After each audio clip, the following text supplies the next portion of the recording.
listening to Jai Long, and this is Make Your Break. Whether you're a big-hearted creative or an aspiring entrepreneur, let's take action on your dreams, reconnecting you with your why and giving you the how. I'm here to dish out actionable mindset tips and fun industry secrets to help you blow up your biz. From eye-opening reality checks to motivational gold, no two episodes are ever the same. So tune in weekly, skip the FOMO, and let's dive into the deep together. Hey, welcome back to the show. You're listening to Jai Long. This is Make Your Break, episode 186, and today I'm talking with marketing and business coach Hazal. She's from Australia. She's actually from Melbourne, Australia, just around the corner from me. And she does really well on social media. She loves showing up as her authentic self. And today she's going to give you some tips and tricks on how you can actually overcome the fear of showing up on social media, especially on videos, and a strategy with creating better social content and just getting really comfortable with being uncomfortable of actually just showing up. I'm really excited about today's episode. Hazal has got a lot of great things to bring to the table. She's also got a little freebie to help you as well. So if you're listening along, you're going to hear that along the way. And she'll prompt you to go over and download that, which will really help. And other than that, let's get into today's episode.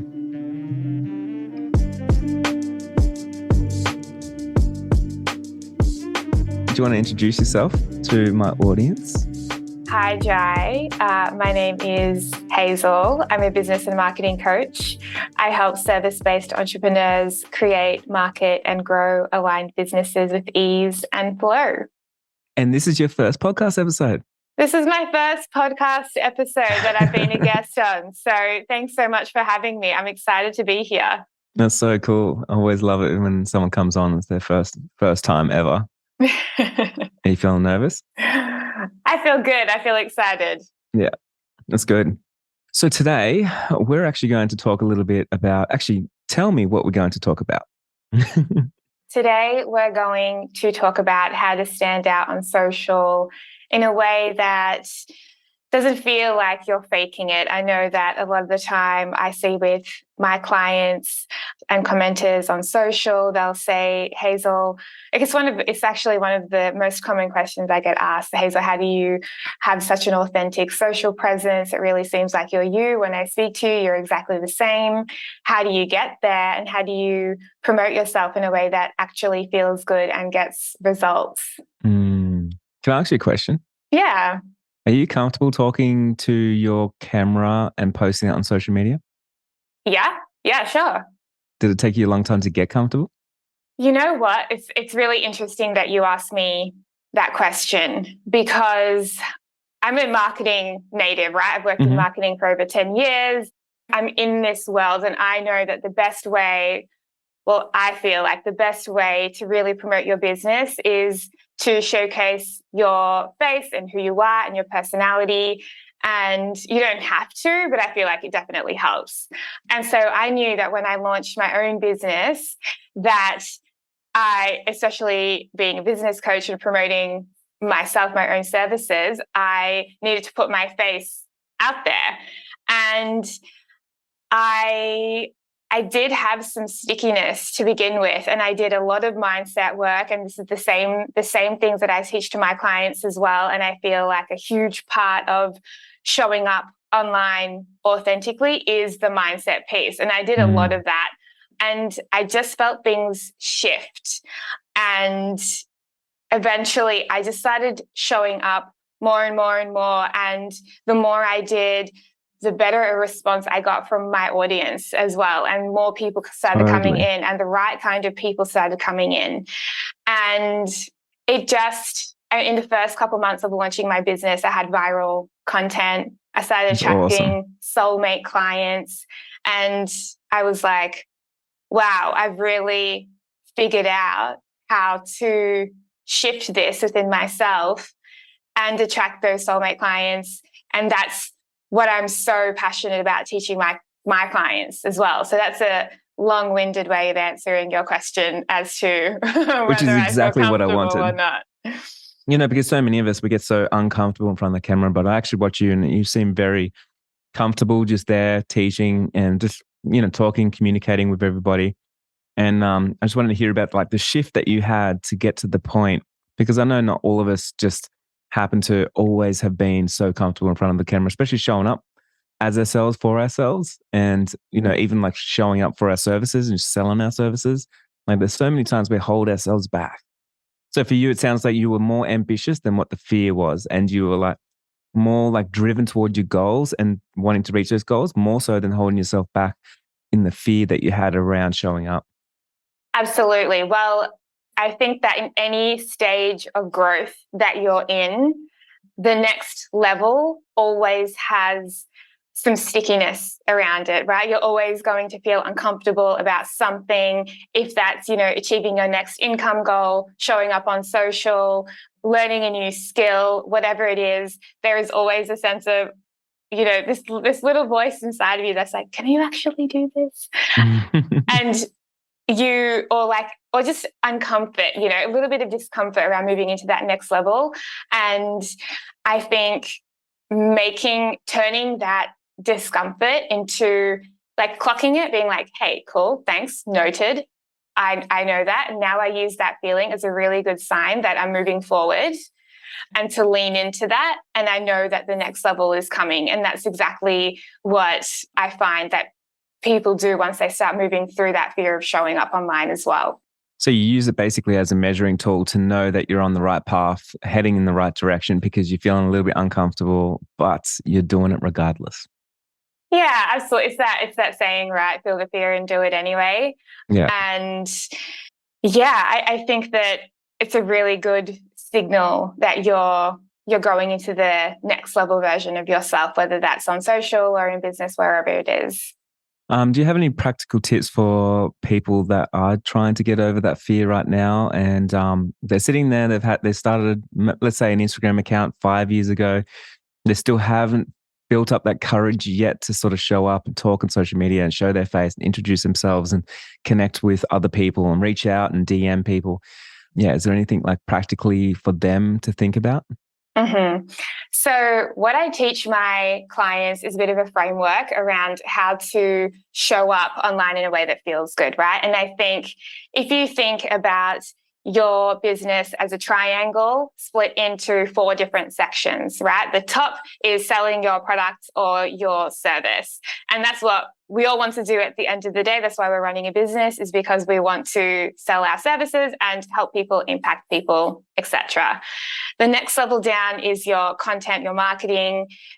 Underneath that is building your brand. What do you stand for? What are your brand values? And underneath that holds everything together, that I often find that we overlook, is your mindset and how to get your mindset into a magnetic space where you feel like you're just attracting those beautiful soulmate clients and showing up. So in terms of actionable steps, something that I first of all just want to say is that your success is ultimately a byproduct of your mindset, right? When your mindset is on point, your success is going to follow.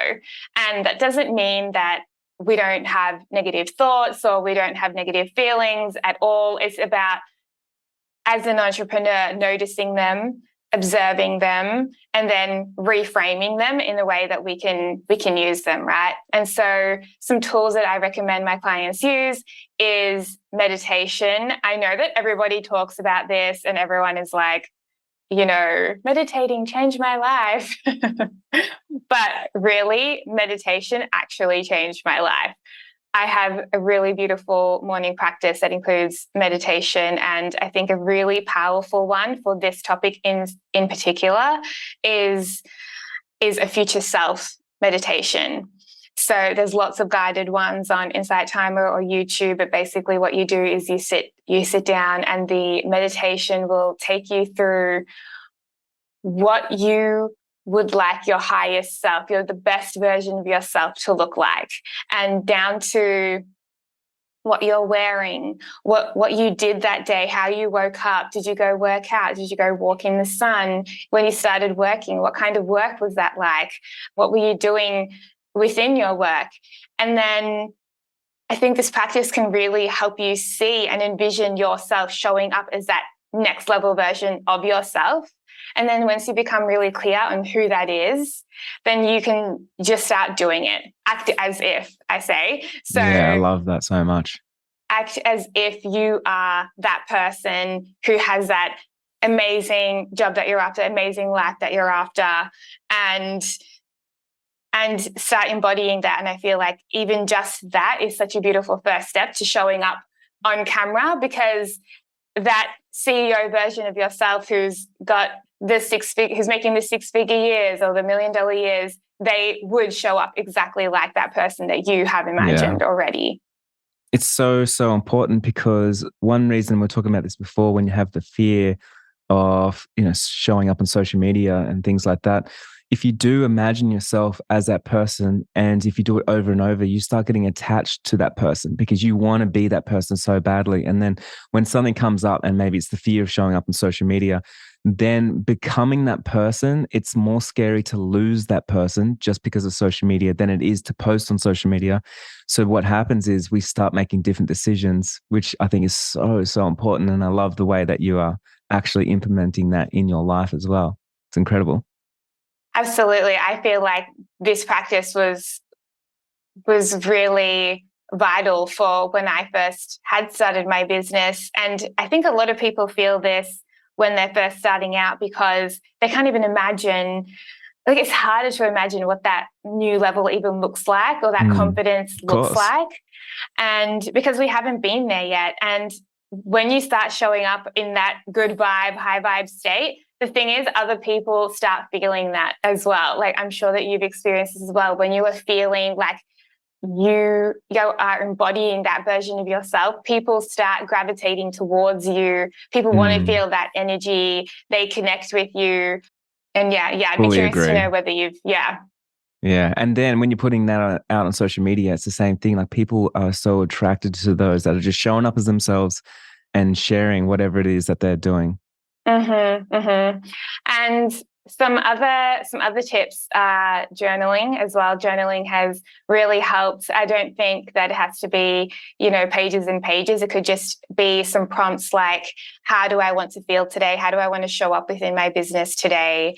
Getting a coach, of course, helps guide that transformation as well. Affirmations can really help.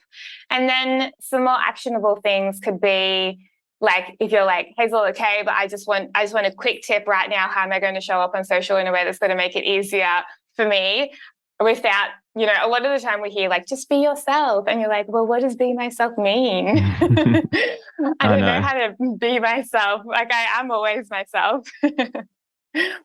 So something that you can also do, especially if it's a fear of like standing out on camera, for example, or speaking to camera, it can just be as simple as imagining that you were FaceTiming a friend, like putting your stories on, imagining that you're just talking to your friend, telling them, giving them some tips, or sharing your work, or selling your services. And if you stuff up, just leave it in there. Yeah, totally. Like, I think we have this perception that everything needs to be perfect. I know, seriously. I let go of that a long time ago. It's so freeing to let go of that, and everyone always thinks it's so weird that I just do like, I'll just talk to my phone and I just post it, and everyone's like, how do you do that? Like, you stuffed up. That's fine, man. Like, it's already done. It's already posted. It's already done. Let's move on. And also, you're a human, and that just makes you so much more personable, right? Yeah. Leaving all the rough edges in. I trip over my words all the time, and I just leave it in there. And why not? And then when people speak to me and they realize I speak the exact same way, it's because I've already put that really unfiltered version of myself online. Another thing, like you were talking about, like really talking to a friend on FaceTime and sort of using it like that. I think a lot of people hold themselves back because the first person they think about is the person that judges them the most, or they feel like they will be judged by. And sometimes that could be the person closest to us. So it could be like, oh, my husband might think I'm an idiot for talking on social media. My mom, my dad, they might see this. My friends, my best friend, what are they going to say? And I see it so often where the first thought or the first person that we think about is not the right person, because that's not who you're talking to. And I think sometimes we need to sort of work on those things, maybe talk to those people and say, you're not supporting me in the best way, or we need to maybe unfollow those people, or unfollow them from our brains. And we really do need to always visualize the person that you're actually talking to. And that's the person that you're going to impact. Because when you have that mindset shift, things change. Things really change. I mean, selling is a service, right? And we have our businesses to serve others. And so when we focus on who we're actually helping and who is going to benefit from our services, that is such a huge shift in the way that we show up. And ultimately, your brother or your cousin who may not be into your content, they're not your target audience. Yeah. And like most of the time, your haters will turn into lovers. And a lot of the times it's inside your own head as well. Like so often, like I remember when I was a tradesman and I was like turning in to become a photographer, and I was so scared of what all the people on site were going to say. And then once they all see my content, they all loved it. And it was just me in my own head making up these avatars that didn't exist and these judgments that didn't exist about myself. But a lot of the times, like so many people want to support you. And even if they don't, a lot of the times the haters and naysayers will turn into supporters if you keep showing up relentlessly. Yeah, absolutely. I think a really good question to ask yourself if you're like, oh God, what will X person think? Or they will think XYZ, to just ask yourself, like, where is the evidence to show that that is even true? Like, So they're probably not even thinking about you. And if they do, they're probably going to think, wow, that's really awesome. Or cool, that's interesting. They're not going to think, who is that person to be doing that? Yeah. Can you tell me, like you were talking about showing up on social media authentically and feeling like you're sort of not faking anything. Like what does that look like to you, like being authentic on social media? I think it's an interesting question, right? Because we are all so multifaceted, and it is an interesting thing that I think a lot of entrepreneurs are going through, where it's like, how much of myself do I share? Which parts of myself do I share? Do I only share the professional parts, or do I show myself as I would to my friends? And it's not about creating yourself and creating this persona of who you are, but it's about defining which parts of you that you want to share with the online world and your community. So which parts of myself do I want to share? And I guess that's how I would define showing up authentically. It's showing up in a way that you're not creating this different version of yourself, which people will feel, but defining the version of yourself that you want to share with the online space. Yeah, and I think that's so important to understand as well. And I think sometimes it's misunderstood in my mind of how people say, like, be authentic. And so people think like, so does that just mean like no makeup, just got out of bed, just eating some cereal in the morning? It's like, is that what you mean? And it's like, no, being authentic to yourself is like, how do you want to show up? Like a rock star on stage is showing up authentically themselves because they're an entertainer, but that doesn't mean that's what they look like at breakfast time, or if someone wants to show up in drag, like they want to show up that way to express themselves. And that's the way they authentically feel like they need to be.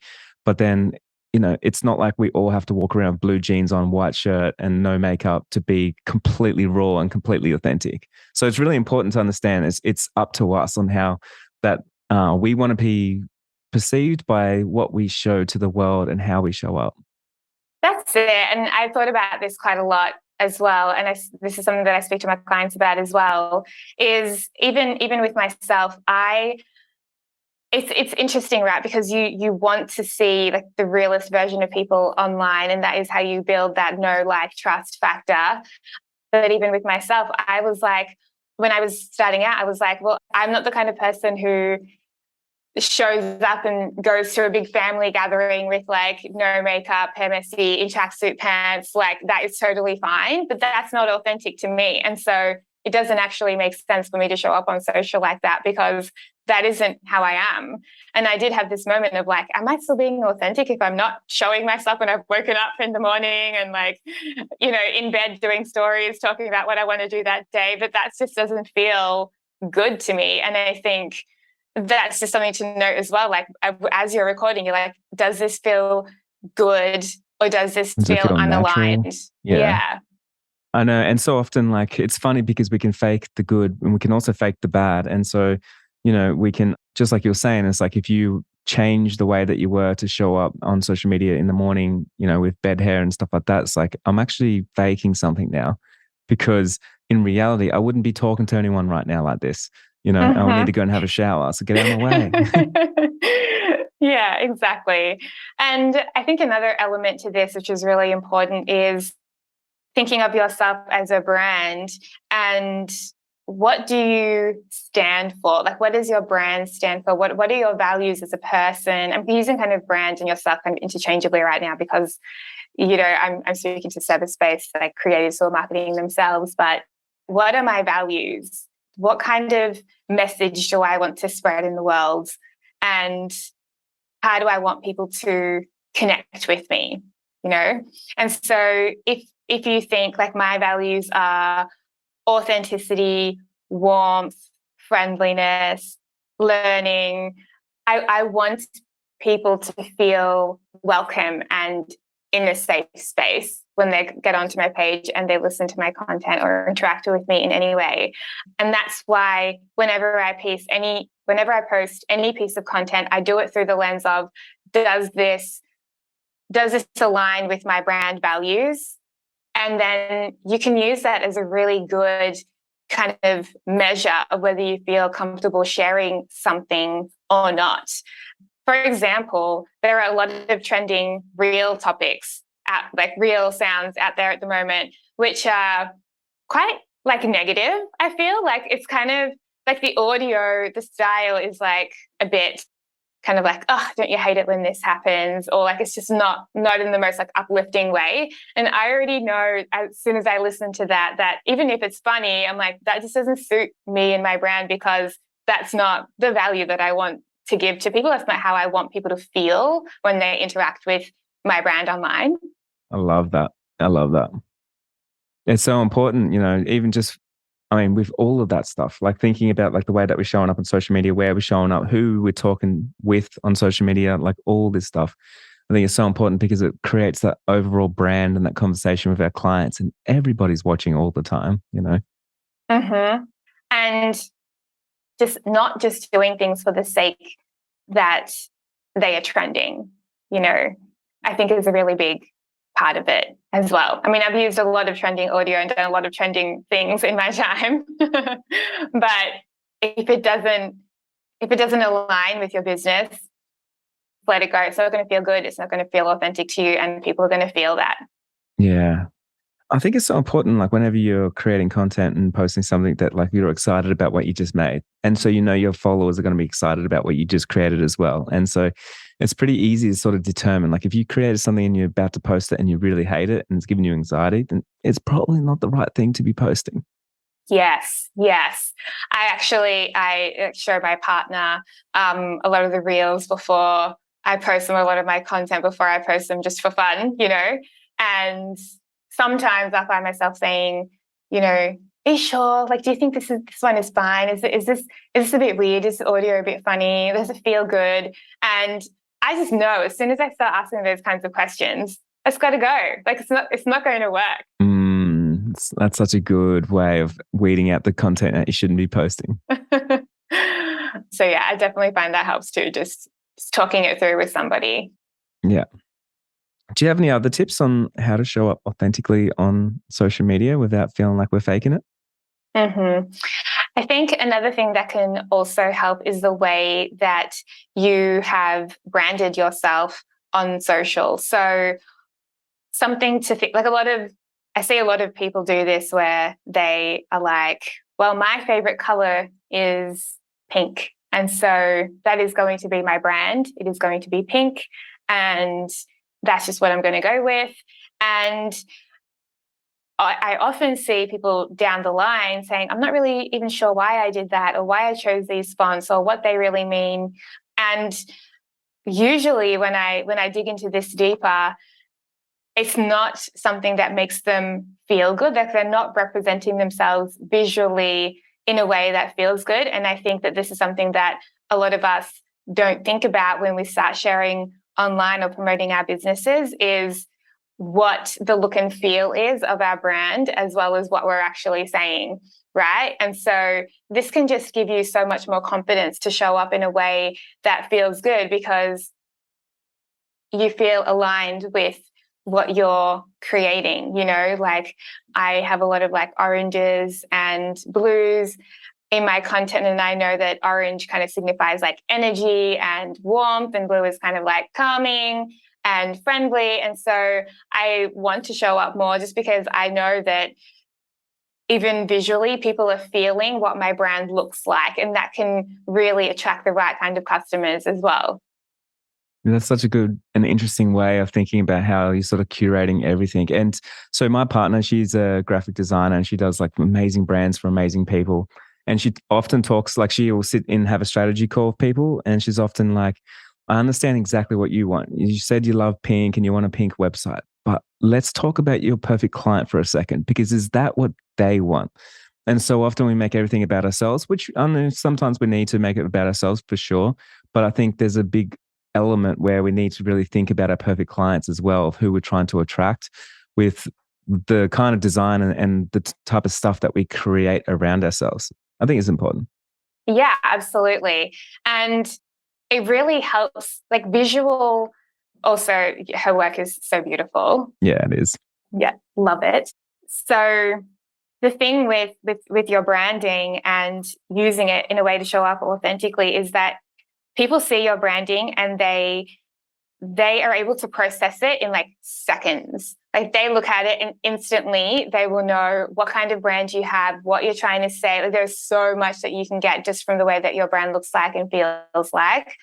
And there it is. It's time for my second coffee. Yeah, I know. It's time for me to go to bed as well. I'm definitely got a little bit of jet lag from just coming back from Europe and everything, but it's fun.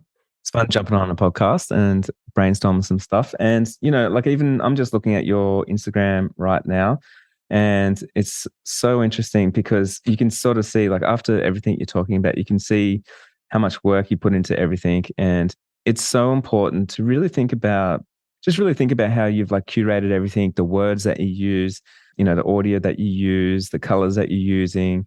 And after a while, like it creates a whole brand and story around like, is this the type of person I want to go and work with?